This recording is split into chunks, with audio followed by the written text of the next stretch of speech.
Bismillahirrahmanirrahim. Assalamualaikum warahmatullahi wabarakatuh. Innal hamdalillah nahmaduhu wa nasta'inuhu wa nastaghfiruh wa na'udzu billahi min shururi anfusina wa min sayyiati a'malina. Man yahdihillahu fala mudilla lahu wa man yudlil fala hadiya lahu. Asyhadu an la ilaha illallah wa asyhadu anna Muhammadar Rasulullah. Allahumma shalli ala sayyidina Muhammad wa ala ali sayyidina Muhammad.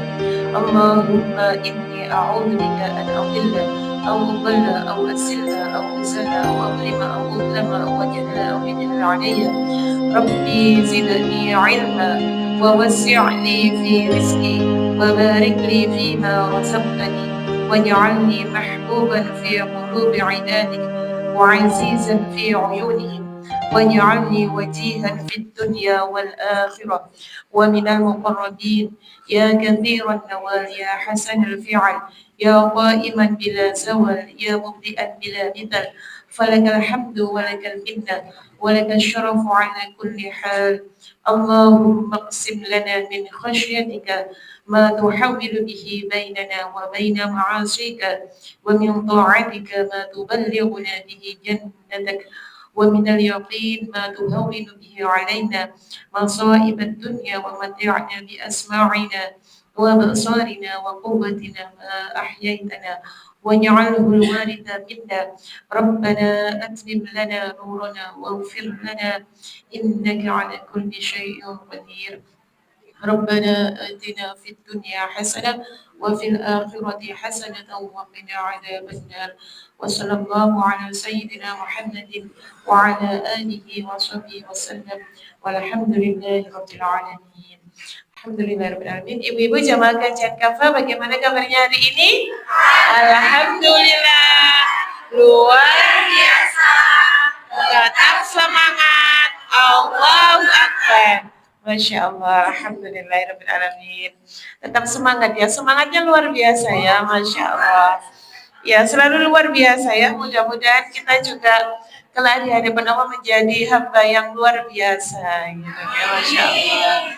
Amin. Ya, alhamdulillahirrahmanirrahim. Ibu-ibu, hari ini kita diberikan kenikmatan oleh Allah untuk bisa bertolabur ilmi bersama, untuk duduk bersama-sama meraih ridhonya Allah di majelis ini, di kajian kitab Ta'lim Muta'allim yang insya Allah akan segera berakhir ya.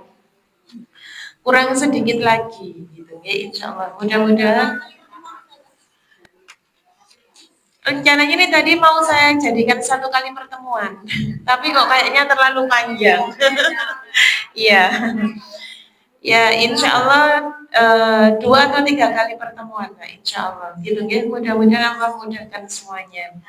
Ya, alhamdulillah. Ya, seperti biasanya kita murojaah dulu pelajaran kita 1 bulan yang lalu. Monggo, siapa yang mau memimpin murojaah?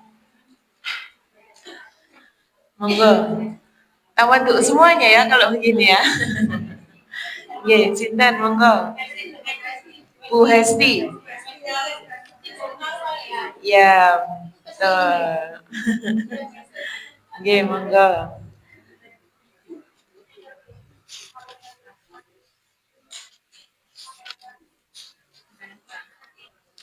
Kemarin itu kalau yang baru halaman 93, Bu.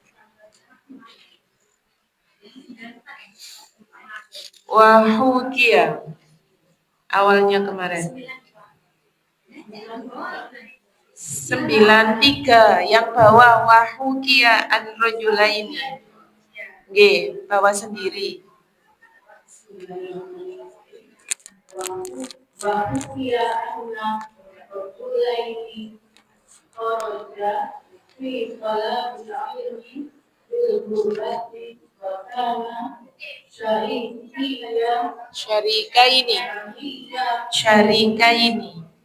bil ilmi faraja'a ba'da sinina illa alladhi bima faqad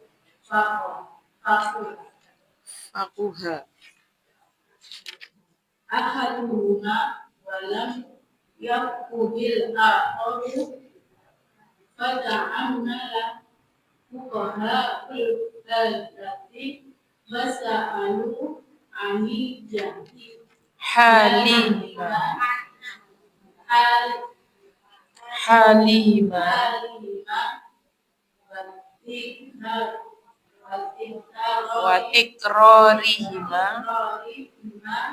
وجلوسهما فأخبروا أن جلوس الذي تفقه في الاستقرار كان مستقبلا القبلة والمثل الذي حصل العلم فيه الأقل كان مستقبل القبلة ووجهه إلى غير المثل. Dikisahkan bahwa ada dua orang laki-laki pergi mengaji di tempat yang jauh. Kedua orang tersebut menuntut ilmu di tempat yang sama. Mereka selalu mengulang-ulang pelajarannya bersama-sama. Setelah beberapa tahun mereka kembali ke daerahnya. Tapi yang satu pandai dan yang satunya tidak. Kemudian para ahli fikih di daerah itu bertanya kepada dua orang itu tentang keberadaannya, cara belajarnya, dan cara hidupnya ketika belajar. Lalu para ahli fikih itu mendapat berita bahwa orang pandai itu ketika belajar dia menghadap kiblat dan menghadap ke kota dia menimba ilmu, sedang tengahnya membelakangi kiblat ketika belajar dan bukannya berpaling dari arah kota itu. Ya, alhamdulillah. Barakallahu fikum. Siapa yang mau melanjutkan?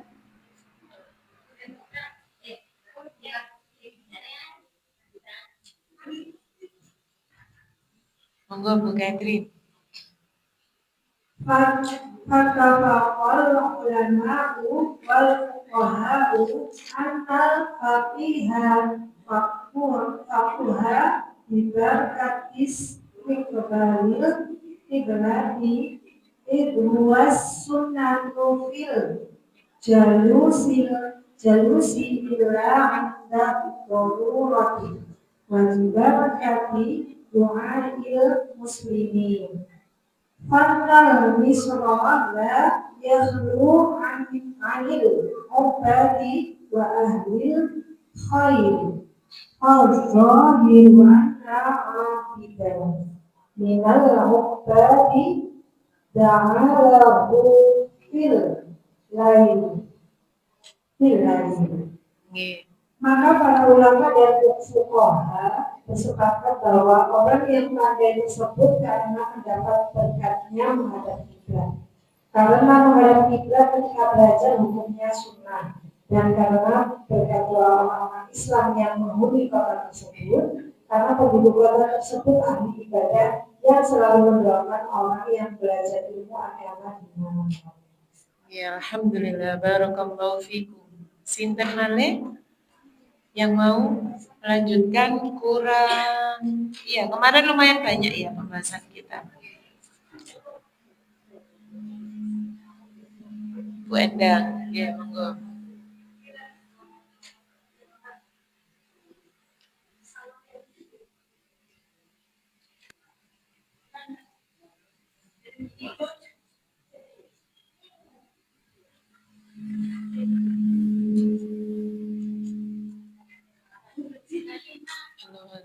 Oke, sudah. Oke, monggo Bu Endang. Nah, yang lagi situasi ini ada yang harusnya di wasunati karena makan harawat bil adati murima sunati bahkan keharuan nabi sunati murima baro itu bahkan keharuan nabi baro ini murima akhirata bahkan dulu olah ada hadis Rasulullah Sallallahu Alaihi Wasallam. Yang artinya oleh karena itu seorang santri tidak boleh meremehkan adab sopan santun dan adalnya hukumnya sunnah.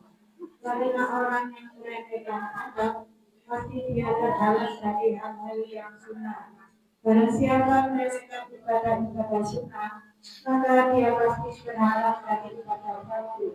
Akibatnya dia bisa meremehkan ibadah fardu, dan orang yang meremehkan ibadah fardu tentu berharap dari urusan akhirat begitu.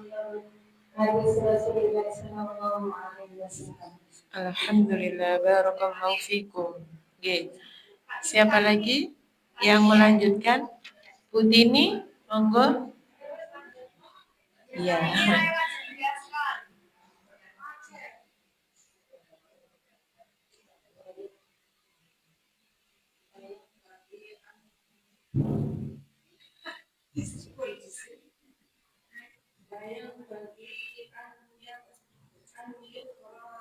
Yuksiro.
Hifdho.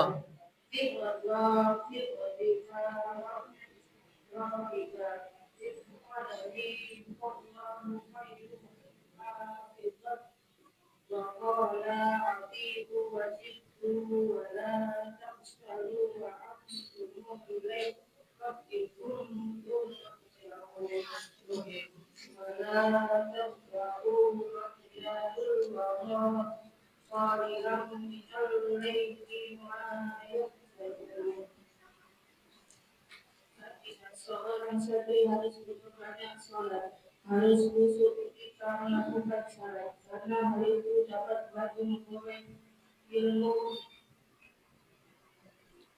dan belajar. Sekiranya Al-Jawabin memimpin Muhammad Yastafi berkata dalam syairnya, kamu adalah orang yang menjaga perintah-perintah dan larangan-larangannya Allah, dan orang yang menjaga dan aktif mengerjakan sholat. Tentu telah mengatakan Syarat.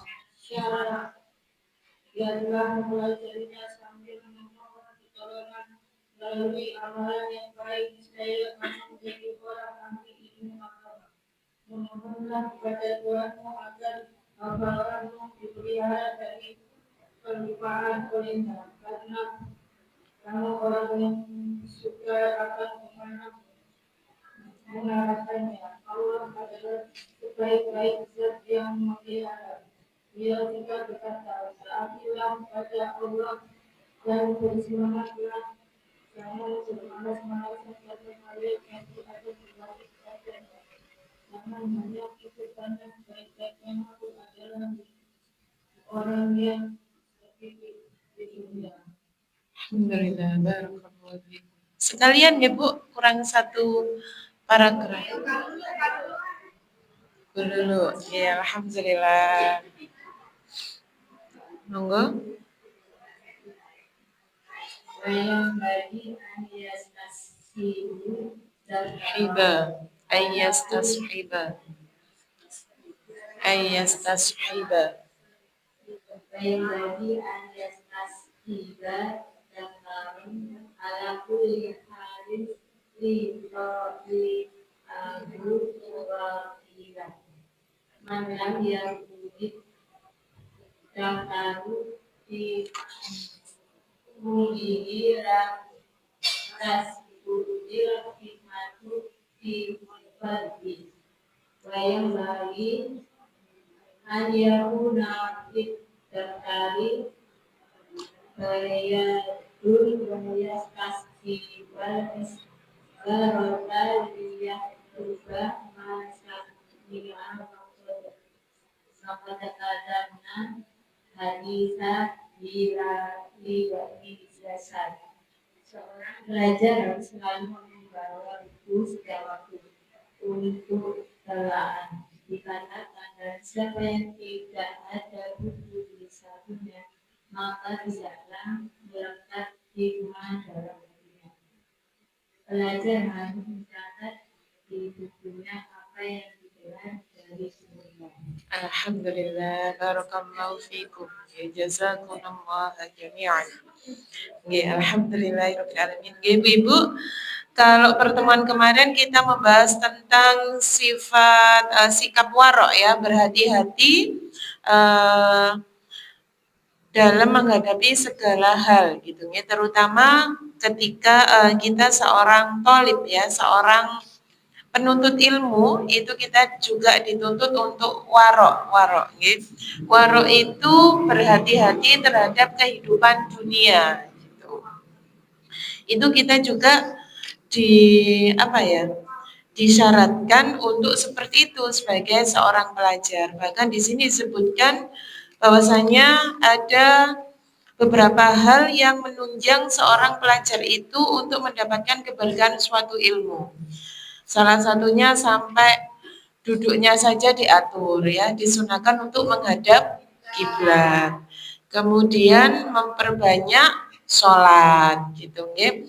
Kemudian menyedikitkan tidur dan menyedikitkan makan ya, tidak terlalu kenyang.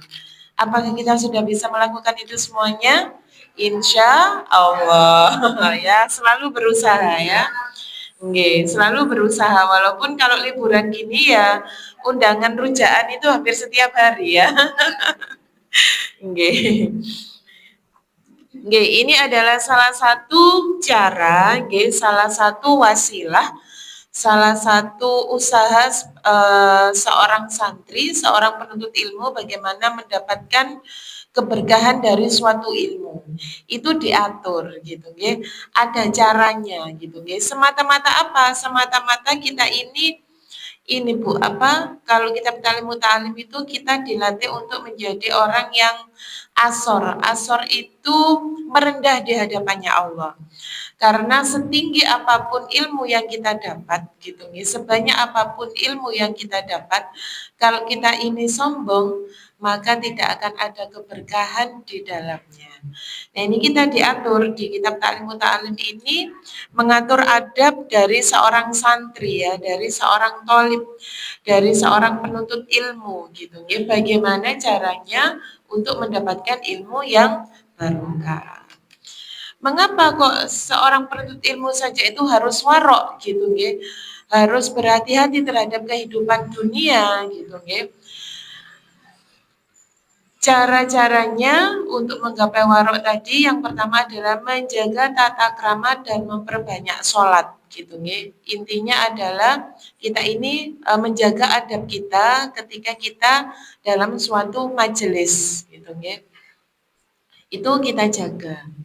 Baik itu lisan kita, kemudian akhlak kita gitu nggih.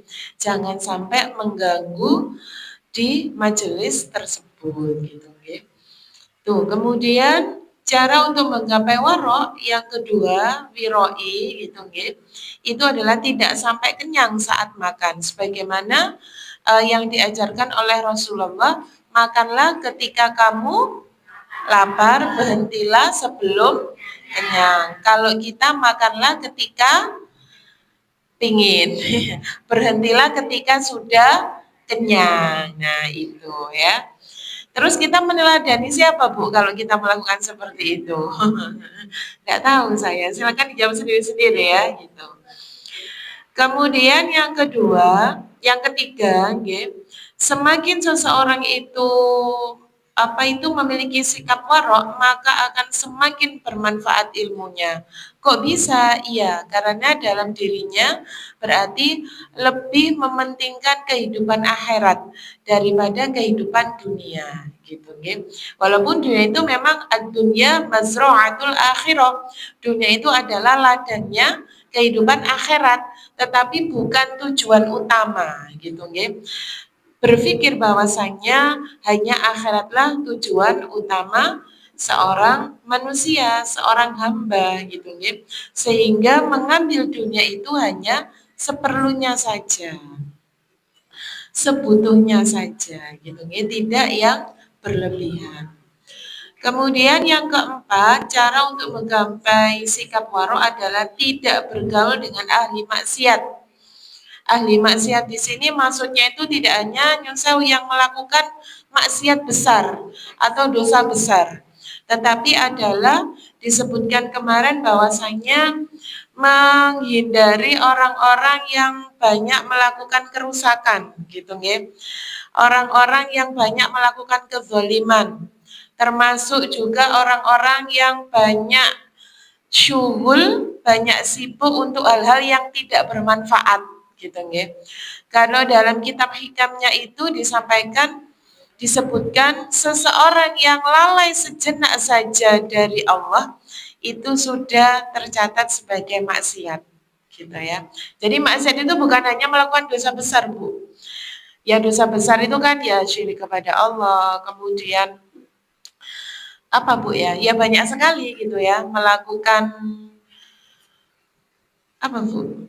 Perampokan, pencurian, zina, gitu. Tidak hanya itu saja, tetapi kalau kita merujuk di kitab hikam, seseorang yang lalai sedikit saja terhadap Allah itu sudah tercatat sebagai maksiat. Bahkan ini nggih, seseorang yang menunda sholat itu adalah termasuk syirik. Syirik apa? Syirik khafi, syirik yang ringan. Kalau dalam kitab hikam itu seperti itu. Kita sering gitu nggih. Kenapa kok bisa seperti itu? Nah, sholat itu siapa yang memanggil, Bu? Allah kan. Nah, kalau kita ini engko ae, kita duakan Allah dengan hal-hal yang itu tidak bermanfaat. Ya itu makanya disebutkan sebagai syirik khafi, syirik yang ringan gitu ya. Walaupun bukan syirik yang kabir, ya syirik kabir itu berarti menyembah selain Allah gitu nggih. Itu. Nah, menunda waktu sholat nggih, itu kalau dalam kitab hikamnya disampaikan itu adalah termasuk syirik khafi gitu nggih. Kita di sini belajar bersama-sama nggih. Untuk tidak menyepelekan hal yang kecil. Karena hal yang kecil itu kalau kita lakukan terus-menerus, kita lakukan berulang-ulang akan menjadi suatu hal yang besar. Kebohongan yang besar itu, monggo Bu, itu tidak langsung dilakukan kebohongan yang besar, tetapi adalah dari sekali berbohong, aman 2 kali, 3 kali dan seterusnya sehingga bisa melakukan suatu kebohongan yang besar sehingga menjadi sebuah bi'ah, sehingga menjadi sebuah kebiasaan gitu nggih. Yang sekarang yang sering yang banyak terjadi di kalangan pejabat gitu nggih. Apakah mereka langsung melakukan korupsi yang besar? Tidak. Tetapi awalnya ya titik, ya sedikit aman, ya sedikit aman, dilakukan lagi sedikit aman, akhirnya melakukan sesuatu yang besar dan akhirnya menjadi bi'ah, menjadi kebiasaan sama. Bi'ah itu menjadi kebiasaan, akhirnya menjadi tabiatnya dia gitu ya. Naudzubillah. Makanya kemarin disebutkan jangan menyepelekan hal yang kecil. Karena menyepelekan hal kecil itu nanti jika dilakukan terus-menerus akan menyepelekan hal yang sunnah. Menyepelekan hal yang sunnah, lama-kelamaan akan menyepelekan hal yang fardu atau wajib. Sehingga kalau seseorang itu menyepelekan hal yang wajib atau fardu, maka lama-kelamaan dia akan tidak lagi mengakui adanya Allah. Tidak ada lagi dia itu tidak lagi dia itu mempunyai pandangan bahwasanya hanya kehidupan akhiratlah tujuan akhirnya gitu ya. Akhirnya lalai dengan kehidupan akhirat gitu. Tuh, kemudian cara menggapai warok yang terakhir adalah menghadap kiblat saat belajar. Yang ini disebutkan di hadisnya Rasulullah, ini adalah hukumnya sunnah ya. Hukumnya adalah sunnah. Ya. Jadi kalau tidak dikerjakan juga tidak mendapatkan dosa. Kalau dikerjakan akan mendapatkan pahala. Jadi ini adalah hukumnya sunnah gitu. Berikutnya adalah halaman 97 ya. Hal-hal yang dapat memperkuat hafalan dan melemahkannya. Nah, ini bisa kita teladani untuk putra-putri kita. Bismillahirrahmanirrahim.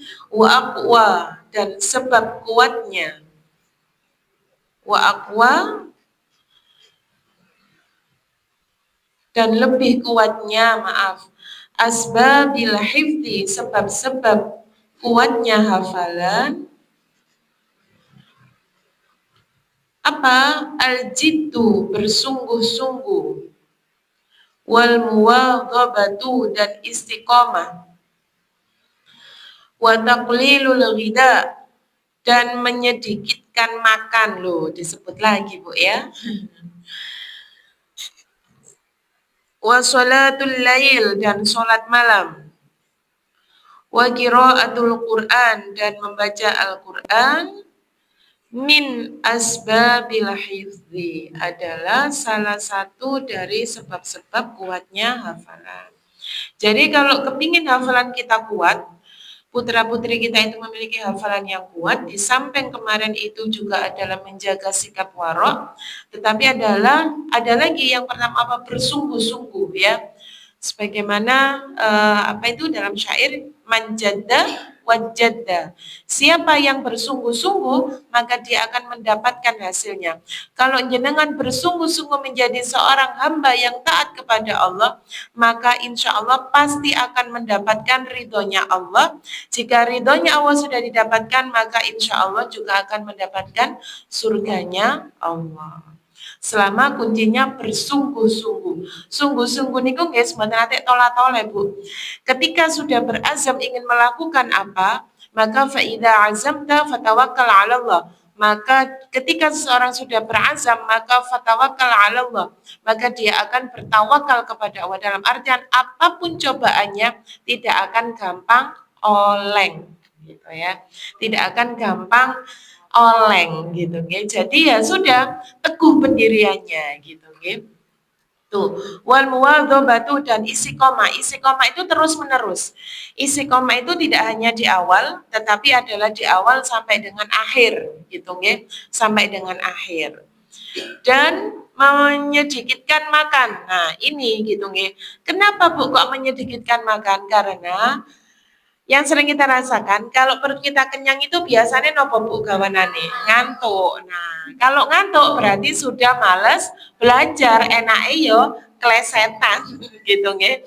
Enaknya ya mager, rebahan gitu. Makanya kenapa ketika seseorang itu menuntut ilmu, salah satu syaratnya supaya ilmunya bermanfaat adalah dengan menyedikitkan makan.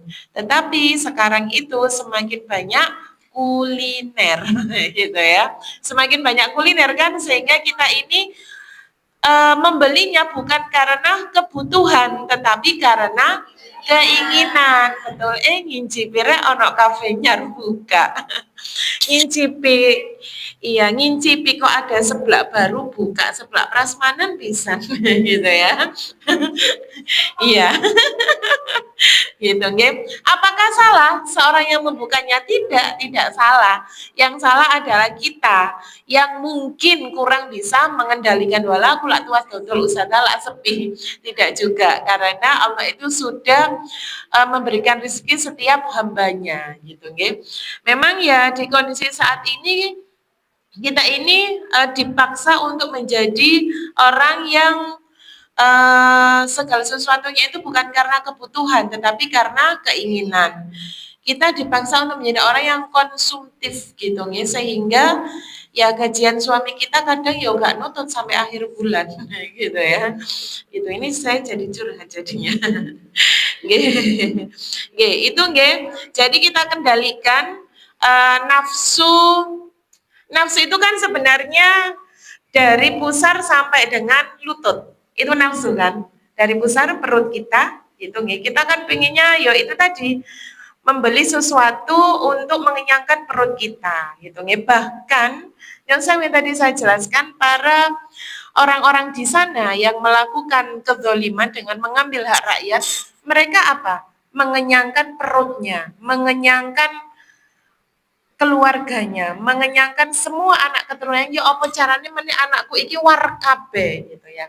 Itu adalah nafsu. Nafsu itu hanya situ batasnya. Kalau kita bisa mengendalikan, insya Allah kita akan selamat dunia akhirat. Ya kan? Di perut, ya kan? Orang yang nyun sewu melakukan banyak pencurian itu karena kebutuhan apa? Perut gitu nih, karena mereka lapar kan gitu nih, karena mereka lapar. Sedangkan di kondisi saat ini gak peduli, negara tidak peduli terhadap hal itu. Bagaimana caranya juga bisa mengenyangkan perut para oligarki yang membiayai gitu kok ya. Wis gak ngurus, yang penting ya ini tadi. Ini tadi saya izin ke Bu Nurjana. Bu Nurjana, aku tumbas mendok dhisik ya murah momongan. Jiwa emak-emak saya meronta Bu ini tadi. Karena waktu tahsin di sini kemarin hari Senin harganya 22. Ini tadi turun 21.500. Malah dia bilang, "Wala us kemarin lo 19.000 lu." Wala di mana, Bu? Saya nggak ketinggalan. Iya kan 500 ya Bu, ya bahagia ya emak-emak itu ya. Masya Allah. Kenapa? Turun ya Bu Lulu nggih, Masya Allah. Nah, ngobrol kan sama penjualnya. Mas, gak rong pola sampean TNI ya Bu, tapi yo mari ngene MB. Mari ngono senanono MBG ojo berharap Bu gitu. Akhirnya ngobrol kan di situ nggih. Wis pokoke Bu, ini kata beliaunya gitu nggih, kata beliaunya. Wis pokoke MBG itu menghancurkan gitu ya. Memang ya yang kemarin saya sampaikan semuanya kena dampak penjual itu nggih. Tadi beliaunya bilang itu juga tapi Bu, nek kula niki mboten sepiro, sing nemen niku Bu, sing suwakno niku Bu. Sapa Mas sing suwakno? Sing suwakno niku Bu. Nggih wong dodol nang kantin sekolah niku Bu, suwakno Bu, gak payu gitu nggih. Nah, itu padahal orang-orang yang jualan di kantin, apakah itu mereka ingin kaya? Tidak, hanya untuk memenuhi kebutuhan perutnya, dirinya dan keluarganya, anak-anaknya gitu ya. Ya, itulah nafsu. Kalau kita tidak bisa mengendalikan, ya akan tergelincir kita gitu. Ya, padahal nafsu itu hanya antara pusar sampai dengan lutut. Kenapa banyak orang yang melakukan perzinahan? Karena tidak bisa mengendalikan nafsunya antara perut sampai dengan lutut itu tadi. Gitu, ya. Itu nafsu di situ saja, tetapi usahanya perlu usaha yang luar biasa. Bagaimana kita bisa mengendalikan nafsu itu? Salah satunya adalah dengan ilmu. Semakin tahu kita ilmunya Allah, semakin kita memperdalam ilmunya Allah, semakin kita tahu syariat Islam itu bagaimana, maka kita akan semakin tahu batasan-batasan kita dalam menjalankan kehidupan di dunia ini. Itulah pentingnya ilmu. Bagaimana ilmu itu bisa bermanfaat ya kita pelajari saat ini. Gitu, okay? Yang berikutnya adalah wasolatul lail dan sholat malam ya, sholat malam ya tahajud, sholat taubah, sholat hajat ya, dan seterusnya. Kenapa? Karena kalau dari teori medisnya itu sholat ketika seseorang bangun malam itu kondisi otaknya dalam kondisi tenang, gitu nih, dalam kondisi tenang. Kemudian kenapa? Oh, kenapa kok sholat malam gitu nih? Kalau dalam Al-Qur'annya jelas ya, fatahajjat bihi nafilatan lak asa ayyab'atsakallahu maqaman mahmuda. Ya, barang siapa yang bangun sholat malam itu Allah akan mengangkat derajatnya gitu nggih. Di mana maqaman mahmuda, di derajat yang mulia gitu nggih. Itu kalau di dalam Al-Qur'annya. Kalau dari teori medisnya yang pernah saya baca, seseorang ketika bangun malam itu kondisi otaknya dalam kondisi tenang. Sehingga kenapa Bu kalau sholat malam itu kita ini doanya itu kan khusyuk ya. Nyebut nggih, khusuk ya. Semua dosa-dosa kita itu ingat semuanya gitu ya. Termasuk hutang-hutang kita yang belum kita bayar itu juga ingat semuanya gitu ya. Termasuk kesalahan-kesalahan suami kita juga kita ingat semuanya. Nggih napa nggih? Ya, nggih. Karena kondisi otak kita dalam kondisi tenang gitu ya. Kemudian di situ jenengan ketika sholat malam itu jenengan langsung berkomunikasi dengan Allah gitu nggih.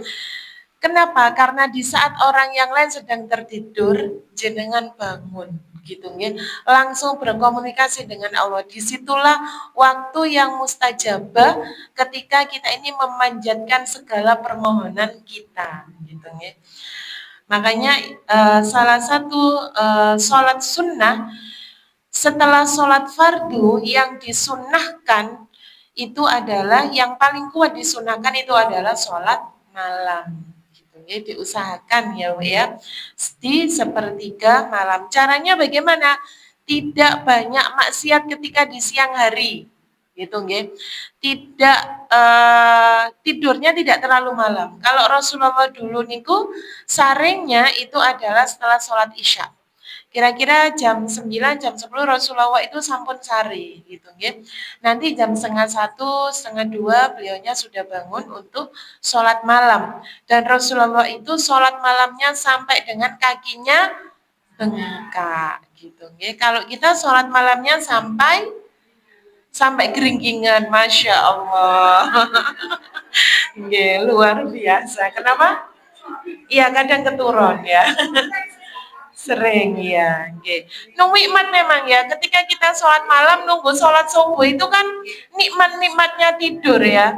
Walaupun sebentar ya, tapi nikmatnya luar biasa. Saya kemarin itu membaca ini, lihat YouTube-nya Dokter Zaidul Akbar gitu nggih. Itu ada cerita nggih, apa itu jamaahnya saat itu merasakan kesakitan yang luar biasa di seluruh tubuhnya gitu nggih, sehingga lututnya pun itu susah untuk dibuat sholat. Sekarang kan semakin banyak penyakit lutut ya Bu ya, gitu. Dan penderitanya paling banyak siapa? Kita, gitu ya. Saya jenengan ya, mak-mak nggih. Itu. Kemudian beliaunya memaksa dirinya untuk sholat malam, gitu nggih. Sholat malam, kemudian mohon ampun kepada Allah dan subhanallah, nggih, masya Allah, nggih.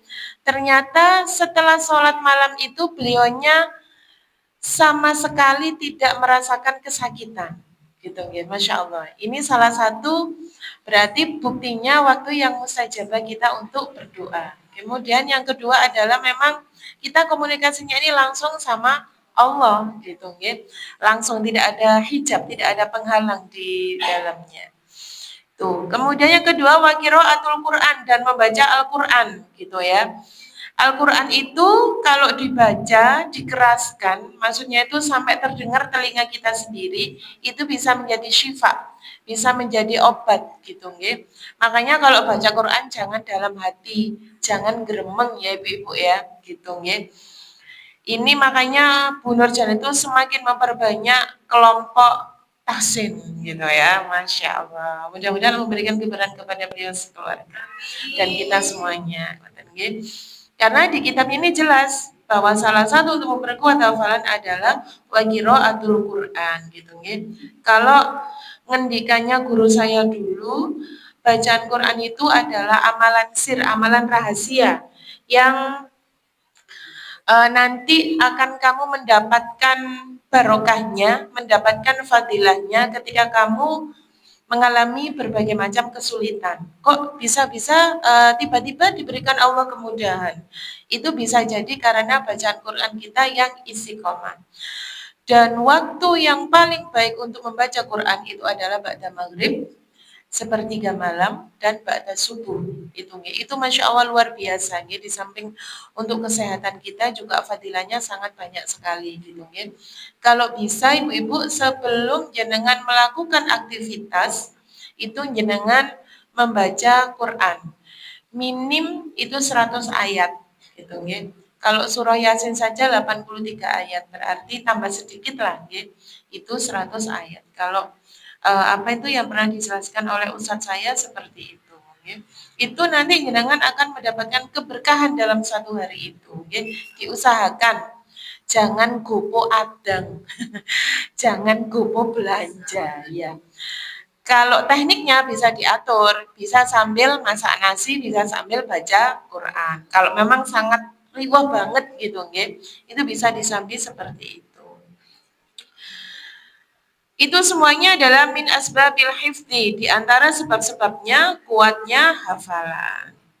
Kemudian dilanjutkan kila dikatakan, laisa tidak ada syai'un sesuatu azida lebih menambah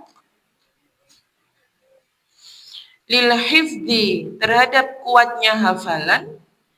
Apa itu? Min qiraatil Qur'an adalah membaca Al-Qur'an nadharan dengan melihat gitu ya. Ini maksudnya adalah yang belum levelnya seorang hafidhah gitu. Ini lebih baik adalah dengan membaca.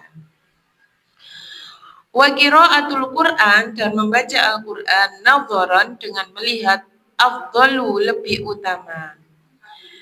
Liqaulihi sebagaimana perkataan alaihi salatu wasalam, sebagaimana sabda Nabi sallallahu alaihi wasallam, afdalu a'mali ummati qiraatul Qur'an nadharan. Afdalu lebih utama a'mala amalan-amalan ummati umatku.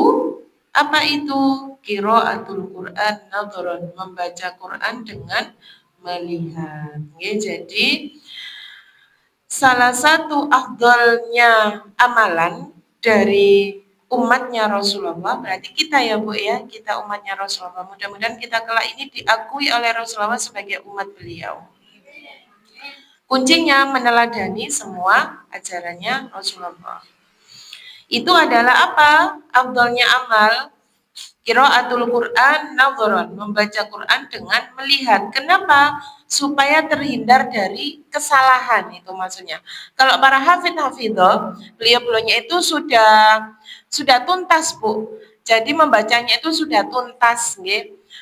Kaidah-kaidahnya sudah tuntas, tajwidnya, gharib semuanya, gharib muskilatnya sudah tuntas semuanya. Kemudian level berikutnya adalah menghafal, gitu nggih. Itulah kalau level kita nggih, atau barangkali panjenengannya sudah hafizah, ya boleh dengan menghafal.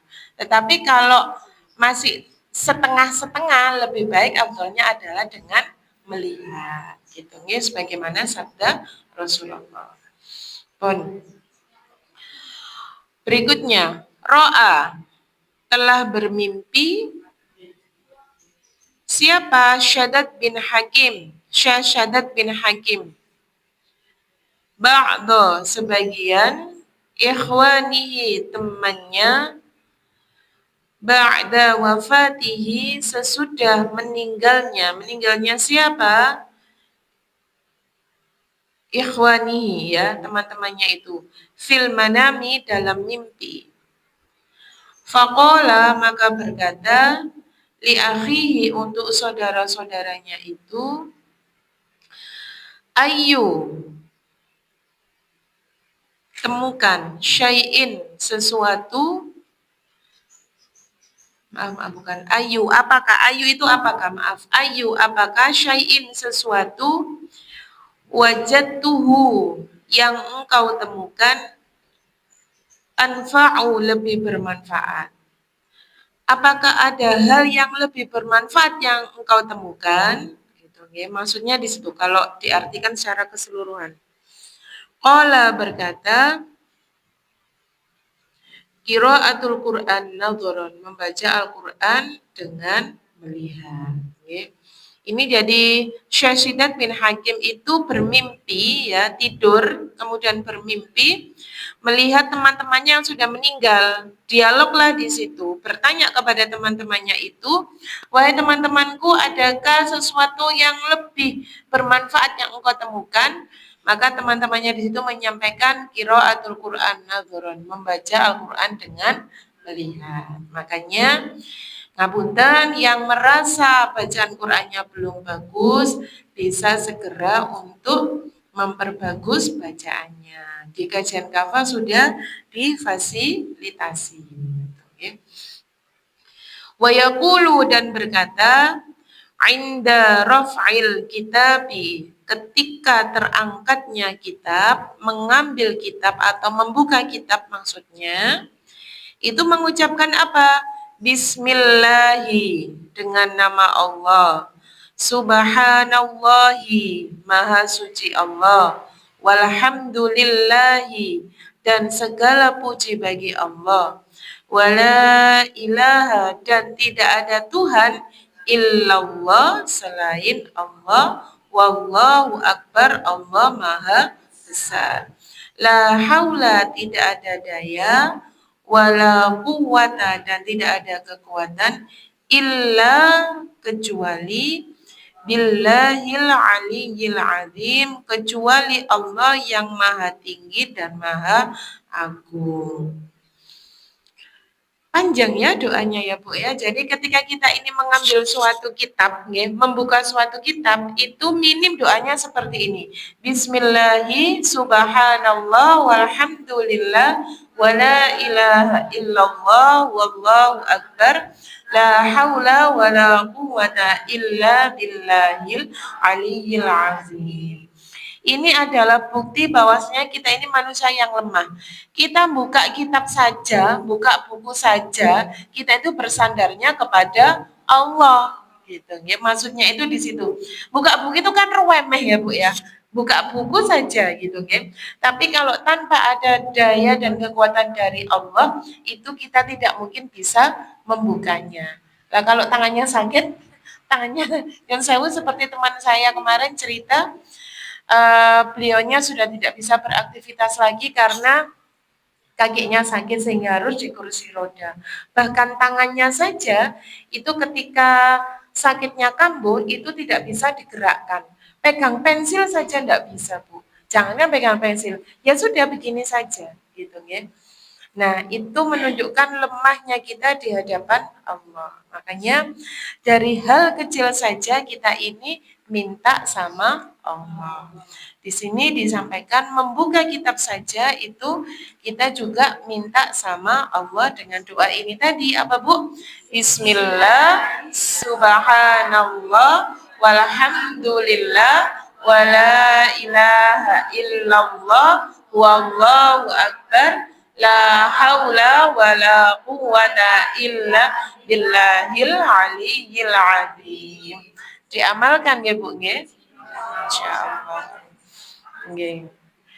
Ya, bisa dilanjutkan di Al-Azizil Karim ya. Al-Aziz itu artinya Allah yang maha perkasa. Al-Karim, Allah yang maha mulia. Adada kulli harfin, bilangan setiap hurufnya, kutiba, dicatat, wayak tubuh, dan mencatat, abadal abidin, dicatat selama-lamanya. Jadi Bu fadilahnya, kalau kita ini membuka buku, membuka kitab ketika mau belajar, dengan membaca doa tadi itu, apa yang kita baca itu akan ditulis sebagai pahala itu per huruf selama-lamanya. Masya Allah. Selama-lamanya belajar. Gitu nggih. Mantan. Masya Allah gitu nggih. Luar biasa ya Bu ya. Makanya kan apa itu kalau kita ini semakin memahami ilmunya Allah, kalau kita ini semakin dekat dengan Allah, maka itu semuanya akan mudah kita dapatkan gitu nggih. Jadi hal-hal yang kecil itu bisa bernilai pahala sebenarnya. Kalau kita tanpa belajar, tanpa kita mengetahui ilmunya, ya sudah biasa saja melakukannya, angger saja. Apa angger itu ya? Iya. Ya asal-asalan saja, tetapi kalau kita tahu ilmunya itu akan bernilai pahala. Makanya ibadahnya orang yang bodoh dengan orang yang alim itu akan beda, gitu kan? Nilai pahalanya itu akan beda di sisi Allah. Kenapa? Yang saya kalau orang bodoh Sholatnya orang bodoh, Nyon Sewu, orang bodoh ini berarti belum mengetahui ilmunya sholat. Dengan sholatnya orang yang alim itu nilainya akan berbeda, gitu ya. Kalau sholatnya orang yang bodoh, ya mungkin bisa jadi belum tahu ilmunya sholat. Tumak ninanya belum tahu. Level kehusyuannya harus sampai seberapa belum tahu. Karena belum tahu ilmunya. Tetapi sholatnya orang yang alim, sholatnya orang yang sudah mengetahui ilmunya Allah, bagaimana sholat itu? Dimulai dari takbir sampai dengan salam. Bagaimana caranya menundukkan hati kita, menghadapkan hati kita hanya kepada Allah, itu ada ilmunya, ya. Itu akan berbeda nilai sholatnya di hadapan Allah. Bisa jadi 27 derajat antara orang yang bodoh sholat berjamaah dengan 27 derajat orang alim yang sholat berjamaah itu 27 derajatnya itu beda gitu ya. 27 derajat itu 27 kebaikan, bukan 27 derajat Celcius. Bukan ya, maksudnya adalah kebaikan.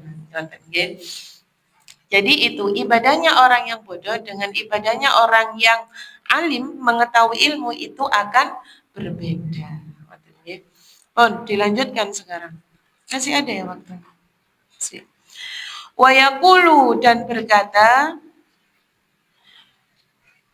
ba'da kulli maktubatin, ba'da sesudah kulli setiap maktubatin sholat fardu, amantu saya beriman billahi kepada Allah, al-wahidi yang maha esa, al-ahadi maha tunggal, al-haqqu maha benar, wahdahu dia semata, la syarika, la tidak ada, syarik sekutu, ya, lahu baginya, bagi Allah, wa kafartu dan saya mengingkari bima siwahu apa-apa yang sama dengannya, dengan Allah. Okay. Salah satunya bagi seorang pelajar tadi di samping itu adalah ketika untuk memperkuat hafalannya, Bapak tadi dulu bersungguh-sungguh, istiqomah, menyedikitkan makan, sholat malam, membaca Quran dengan nazar, ya bin nadri, kemudian membaca bukunya dengan mengucapkan Bismillah, Subhanallah, walhamdulillah, wala ilaha illallah, wallahu akbar, la haula wala quwata illa billah. Dan ketika sesudah sholat fardu itu membaca doanya amantu billahil wahidil ahadil haqqu wahdahu la syarikalah wa kafartu bima siwahu, ya. Itu membaca doa seperti itu. Yang artinya ini adalah kita ini menghamba yang sebenar-benarnya hamba kepada Allah. Menunjukkan lemahnya diri kita terhadap Allah. Wa yuksirus sholata dan memperbanyak sholawat ala nabi alaihi salatu wassalam, ya, memperbanyak sholawat Nabi kepada Nabi wa Muhammad sallallahu alaihi wasallam, fa innahu dzikrul lil alamin, sebagai pembawa rahmat kepada semesta alam. Dalam nasnya kan juga diperintahkan bahwasanya ala bidzikrillahi tatma'innul qulub. Ingatlah bahwasanya dengan berzikir hatimu akan menjadi tenang. Kalau hatinya resah, berarti jalannya adalah dengan berzikir. Zikir ada dua, ada bil lisan, ada bil qalb, ada dengan lisan dan ada dengan hati. Kalau belum bisa bil qalb dengan hati, minim dengan lisan. Basahi lisan kita, ya, basahi mulut kita, basahi lidah kita ini dengan selalu berzikir kepada Allah. Jadi pelarian kita ketika hati kita ini gundah gulana gitu ya, apalagi sekarang ini sudah Juli, minggu depan anak-anak sudah masuk dan yang belum bayar daftar ulang itu kan membuat hati kita ini rotok-rotok galau ya Bu ya gitu ya. Ya kalau anaknya satu, kalau anaknya dua, tiga, empat, dan seterusnya, Masya Allah. Tapi ingat bahwasanya Allah itu maha kaya gitu ya, dan mengayakan setiap hambanya. Karena setiap rezeki, setiap hamba itu dijamin sama Allah. Tinggal usaha kita itu bagaimana untuk menjemput rezekinya Allah. Rezekinya Allah itu perlu ikhtiar, tidak bisa ujuk-ujuk Allah langsung ngelunasi daftar ulangi putrane panjenengan di sekolah. Tidak bisa, itu perlu ikhtiar kita ya aja gitu ya. Tidak mungkin wis gak apa kok mbak Gusti Allah dilunasi. Itu perlu ikhtiar kita Bu, ya tidak bisa gitu ya. Ujuk-ujuk Allah yang langsung celing gitu ya. Terbayarkan di admin sekolah tidak bisa gitu ya. Itu. Jadi menunjukkan lemahnya kita di hadapan Allah. Okay.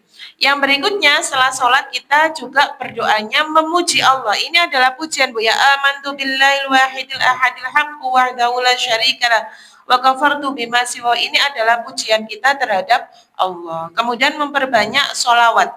Salah satu fadilahnya sholawat itu adalah memudahkan segala urusan kita gitu ya, memudahkan segala urusan kita. Kemudian yang kedua, ini insya Allah hajat-hajat kita akan dikabulkan sama Allah. Salah satu caranya, di samping ada cara-cara yang lain, itu tadi tidak bisa. Anak belum daftar ulang disolawati tok tanpa ada usaha, tidak bisa ya Bu ya. Hitungnya tetap harus ada usaha, gitu. Ada usaha yang kita ini bisa menjemput rezekinya Allah, walaupun itu bukan mutlak. Gitu ya. Usaha itu bukan mutlak seseorang mendapatkan rezeki, tidak. Tetapi usaha atau bekerja itu adalah cara yang paling dekat kita ini untuk mendapatkan rezekinya Allah. Karena dalam syairnya itu harik yadak itu gerakkanlah tanganmu. Duduk di bang ini tau Bu. Maksudnya di situ kita usaha gitu ya. Juga bukan seperti siapa itu yang pengacara ada akiknya banyak itu. Ya, gerak-gerak gini terus kan? Ya, gini-gini terus ya itu.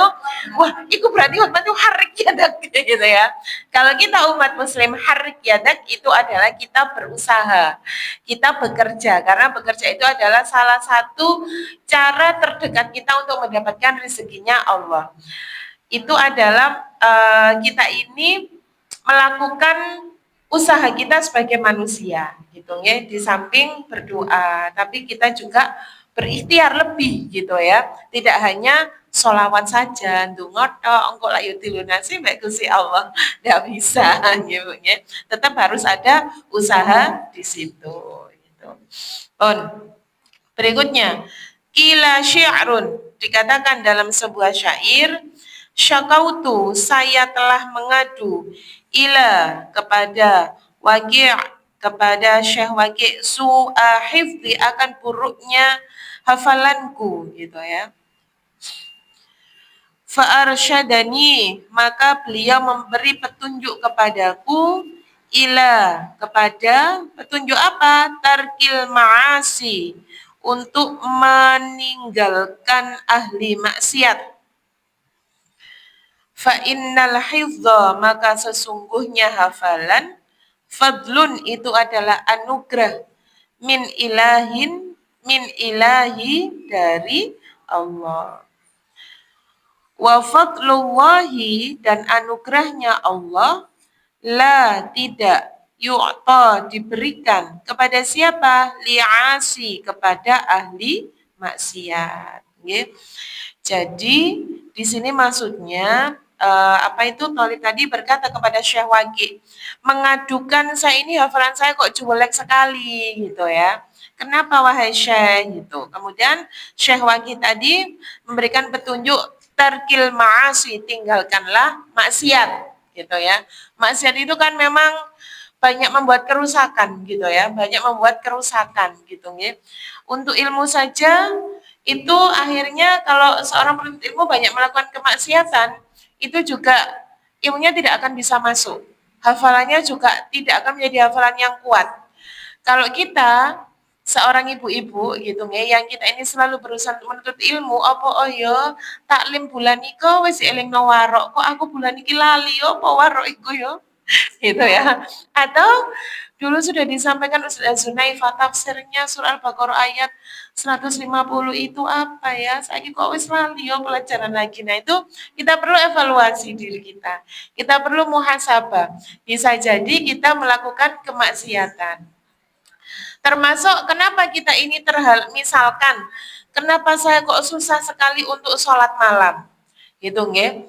Mungkin di sini tidak ada semuanya, insya Allah ahli min qiyamil lail ya, insya Allah. Okay. Barangkali ada, itu dicek Bu. Bisa jadi karena ada kemaksiatan yang kita lakukan, gitu. Setiap orang bisa beda-beda biasanya, gitu. Biasanya beda-beda. Kemaksiatan apa? Yang perlu saya sampaikan di sini, kemaksiatan itu tidak hanya berupa zina. Tetapi yang tadi saya sampaikan, sedikit saja kita lalai terhadap Allah itu adalah suatu bentuk dosa, sebagai suatu bentuk kemaksiatan. Bisa jadi seperti itu, gitu ya. Kita evaluasi, gitu ya. Dan kenapa? Pertanyaannya sekarang atau nanti?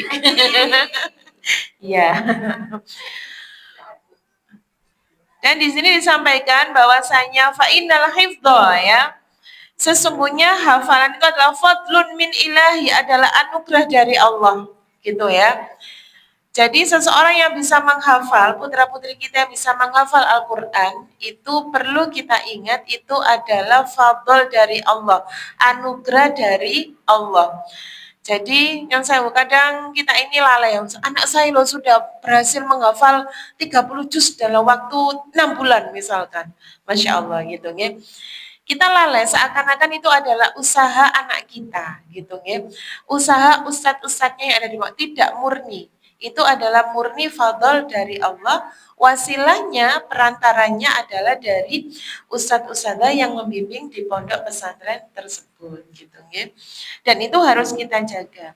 Kok bisa anak itu, ya tadi disampaikan ya, dua pelajar yang belajar di satu negeri yang sama.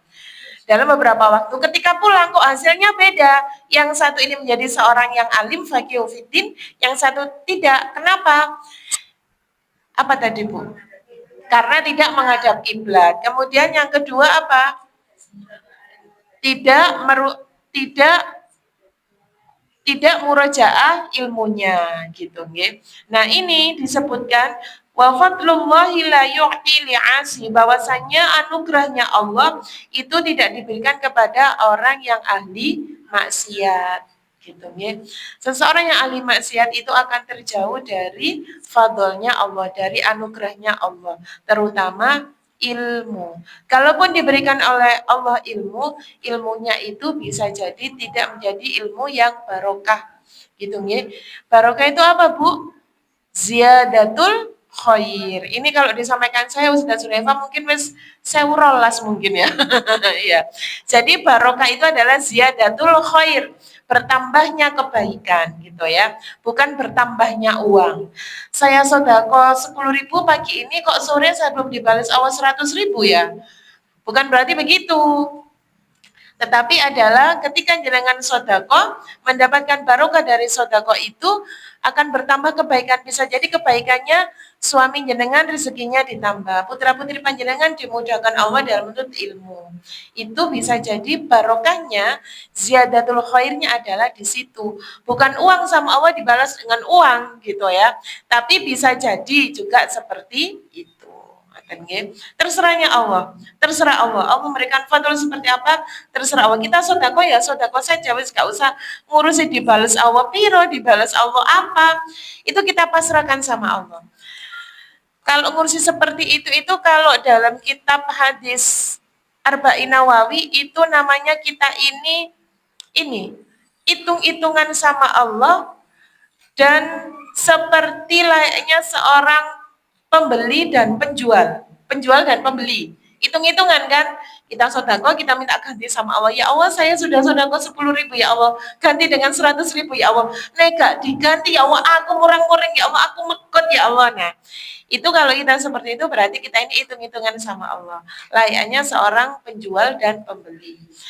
Level yang harus kita naikkan adalah ketika kita sodako, ya sudah sodako saja. Perkara Allah itu mau ganti apa, berapa, bagaimana, sudah itu adalah hak mutlaknya Allah, itu adalah fadlnya Allah gitu. Itu harus kita latih. Jadi anugerahnya Allah itu tidak diberikan kepada orang yang ahli maksiat. Ya, kita pesan kepada putra-putri kita dan diri kita, kalau ingin mendapatkan anugerah Allah berupa ilmu, berarti harus meninggalkan maksiat. Maksiat itu adalah perkara yang tidak disukai oleh Allah. Kita tidak taat kepada Allah itu juga adalah salah satu bentuk maksiat. Kita tidak melakukan syariatnya Allah itu adalah juga salah satu bentuk maksiat. Kita membuka aurat di luar rumah walaupun itu nyapu-nyapu tok atau buang sampah saja, itu juga salah satu bentuk maksiat. Kenapa? Karena seorang muslimah itu kewajibannya adalah menutup aurat seluruh tubuh kecuali wajah dan telapak tangan. Walaupun itu buang sampah di depan rumah. Ding. Gitu ya. Itu adalah salah satu bentuk maksiat. Ya Allah, Islam kok seperti itu ya? Itu adalah tanda mulianya Islam untuk memuliakan kita semuanya. Wasiwaku dan siwak. Nah ini Bu, ini rada serem. Wasiwaku dan siwak. Wasyarbu dan minum. Al-asali madu. Wa aklul kunduri dan makan kemenyan. Loh, mati makan kemenyan barang. Gitu ya. Iya, kemenyan. Iya, menyan Bu. Nanti saya sebutkan kemenyan yang bagaimana ya. Wa aklul kunduri dan makan kemenyan ma'asukri dengan gula. Wa aklu dan makan ihda wa ishrina. Berapa Bu Ika ihda wa ishrina? 21. Betul. Nggih, ihda wa ishrina zabibatan. 21 anggur merah, hamroa, anggur merah ya. Apa? Zabibatan itu anggur, hamroa merah.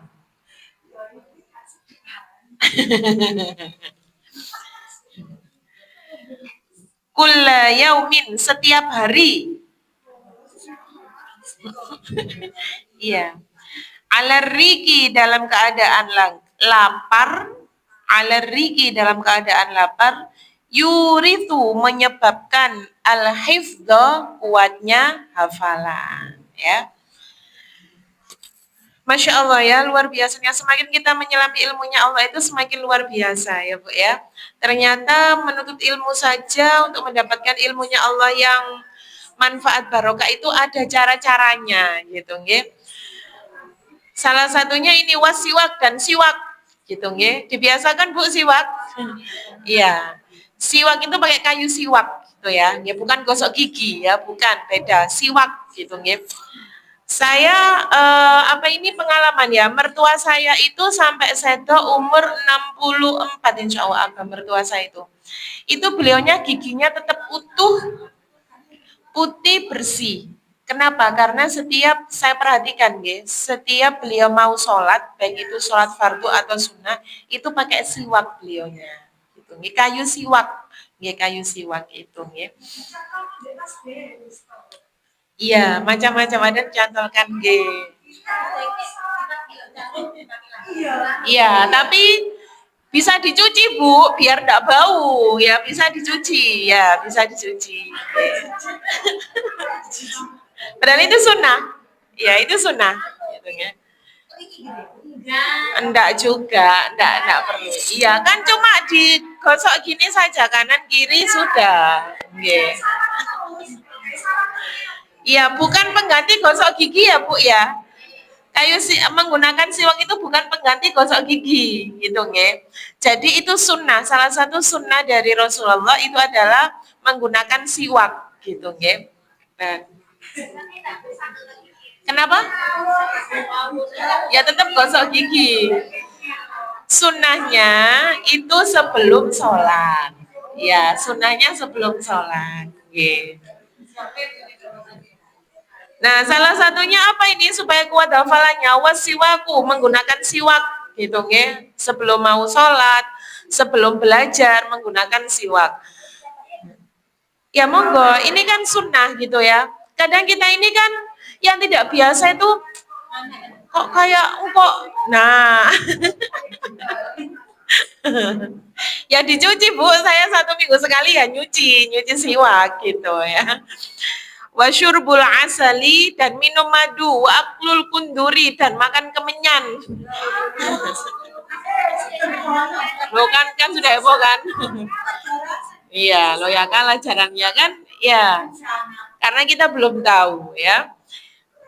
Kemenyan yang bagaimana? Kalau dalam beberapa apa itu penjelasan, yaitu saya cari tadi, kemenyannya itu sejenis luban namanya, Luban itu kemenyan putih. Memang itu hukumnya sunnah, gitu ya. Dari pohon, jadi dari getahnya pohon, gitu. Bukan kemenyan yang untuk macam-macam itu, bukan. Ini kemenyan Arab, Bu, gitu ya. Kemenyan Arab, namanya luban namanya, gitu ya. Nggih. Saya kurang tahu, wallahu alam.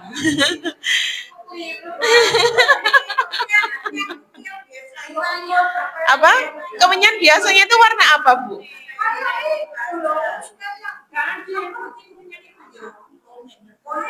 Kuning. Oh, gitu. Saya enggak tahu, saya enggak pernah ritual soalnya. Ritual saya makan pagi, makan siang, makan malam.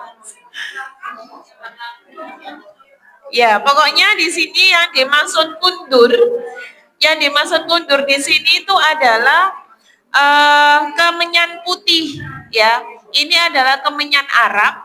Jadi ada pohon yang memang itu seperti pohon karet itu kan diambil getahnya. Nah, kundur ini asalnya dari situ, dari jenis pohon, memang pohon kundur ya, pohon kemenyan putih yang ada di Arab itu diambil getahnya. Ya, memang itu memang makanan sunnah, salah satu makanan sunnah gitu ya. Bukan jenis menyan seperti yang ada di Indonesia gitu nggih. Iya, gitu.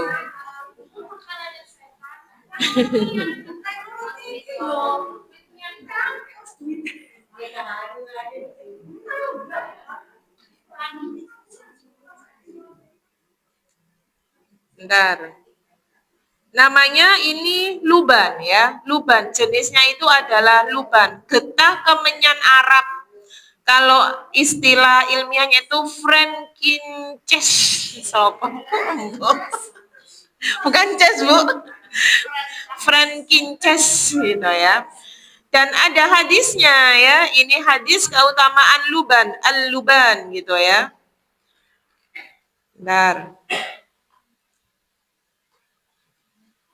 Diriwayatkan oleh Ibnu Asakir dalam kitabnya Tarikh Dimashqi bahwasanya Nabi Muhammad bin Ukasha Al-Kirmani ia berkata telah menceritakan kepada kami Abdul Razak yang berkata telah menceritakan dan seterusnya, berilah makan wanita hamil kalian dengan al-luban, karena jika bayi dalam kandungan wanita itu laki-laki maka ia akan lahir menjadi seorang alim, prajurit, hatinya cerdas, pemberani dan pemurah. Dan jika bayi dalam perut ibu itu adalah perempuan, maka akhlaknya akan baik dan dicintai oleh suaminya. Gitu, nggih. Ini adalah salah satu penjelasan nggih tentang apa itu luban. Jadi ini jenis kemenyannya, kundurnya adalah ganti. Oh, jenis kemenyannya adalah kemenyan luban. Luban itu kemenyan Arab putih, Bu. Memang makanan sunnah, gitu ya, makanan sunnah di kalangan para orang-orang Arab. Bahkan zamannya Nabi, para sahabat itu juga biasa untuk mengkonsumsi luban, gitu ya. Bukan kemenyan yang untuk ritual, gitu ya, beda. Ini memang makanan sunnah. Sudah ya? Oh ya. Oke. Jadi itu nggak sampai mana tadi? Oh ya. Kemudian wa aklu ihda wa ashrina zabibatan, dan memakan 21 anggur merah kulla yaumin setiap hari.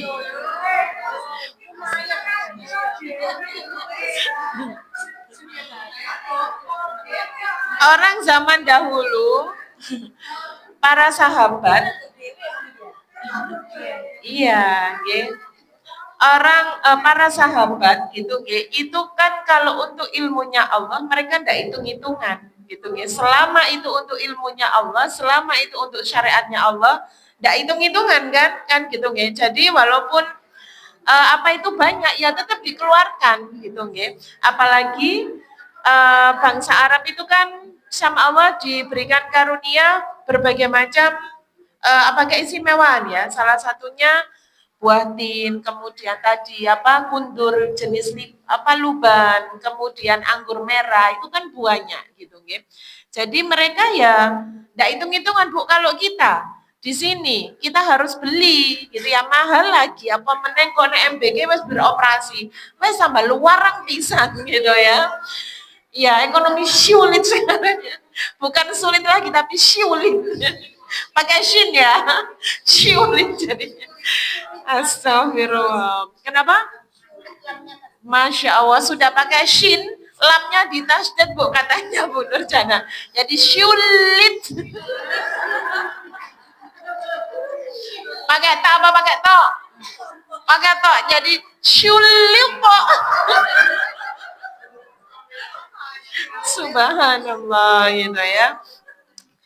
Memakan itu kula yaumin ala riki dalam kondisi lapar gitu ya. Karena memang kalau kita mengkonsumsi herbal, itu ramuan alami kan kondisi kita dalam kondisi perut kosong maksudnya. Itu akan lebih mudah dicerna gitu ya.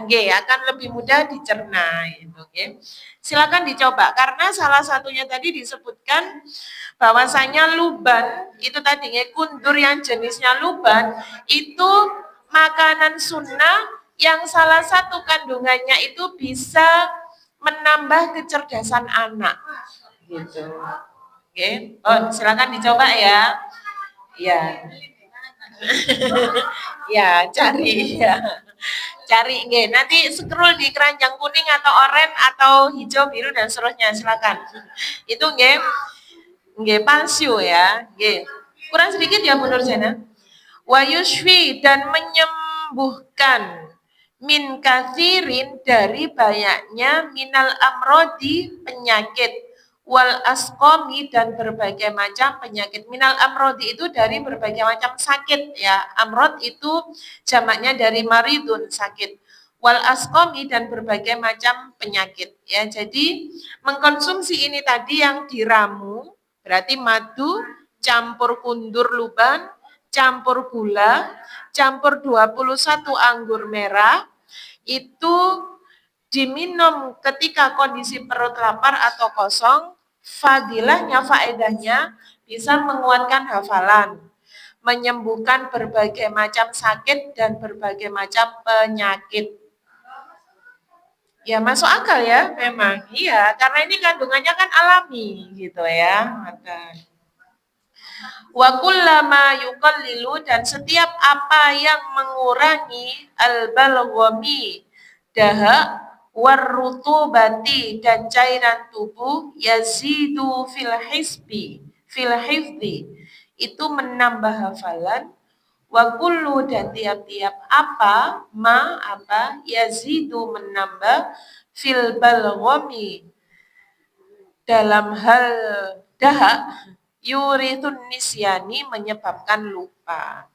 Jadi kita ini dianjurkan untuk tidak memakan makanan yang menyebabkan dahak. Nah, berarti nggak boleh terlalu banyak makan gorengan.